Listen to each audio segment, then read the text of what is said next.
Bonjour et bienvenue à cette capsule vidéo sur le futur proche en français. Je m'appelle Catherine et je suis enseignante de français langue seconde. Si vous voulez apprendre le français, vous êtes au bon endroit. Aujourd'hui, on parle du futur proche. Pour commencer, le futur proche, qu'est-ce que c'est? Le futur proche, c'est un temps de conjugaison. Il en existe plusieurs en français, comme le présent, le passé composé, l'imparfait, etc. Contrairement aux autres, le futur proche ne se trouve pas souvent dans les livres de conjugaison traditionnels parce que c'est un temps qu'on utilise surtout à l'oral pour parler de façon informelle. Mais attention, même s'il n'est pas dans les livres, il est très important et on l'utilise tous les jours. Comme son nom l'indique, le futur proche sert à indiquer qu'une action se passe dans le futur, passé, présent, futur, mais dans un futur qui n'est pas trop loin du présent, un futur rapproché, un futur proche. Observez le texte suivant. La semaine prochaine, je vais partir en voyage dans la ville de Québec avec ma sœur. Nous allons prendre le train, nous allons visiter le château Frontenac et le petit Champlain et nous allons manger de la délicieuse poutine.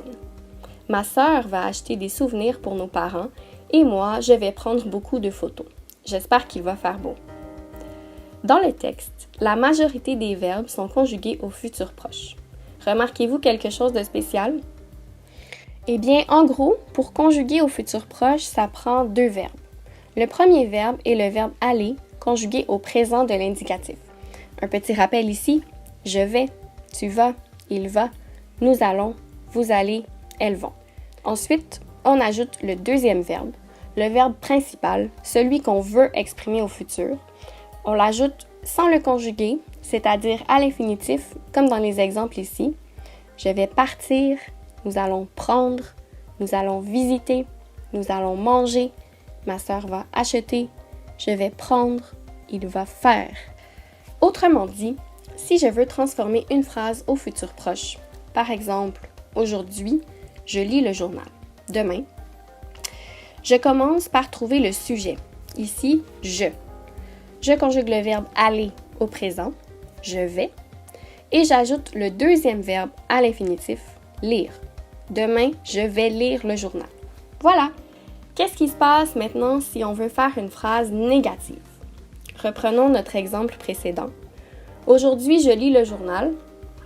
À la forme négative, on ajoute ne et pas de chaque côté du verbe, comme ça. Aujourd'hui, je ne lis pas le journal. Au futur proche, il y a une toute petite différence.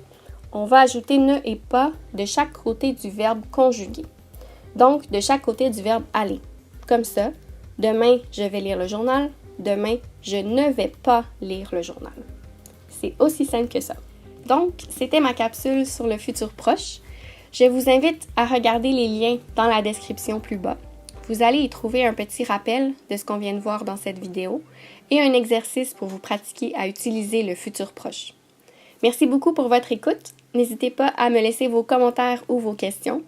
Si vous avez aimé et si vous voulez voir plus de contenu, cliquez ici pour vous abonner à ma chaîne. D'autres vidéos sont à venir et vos suggestions sont toujours bienvenues. À la prochaine!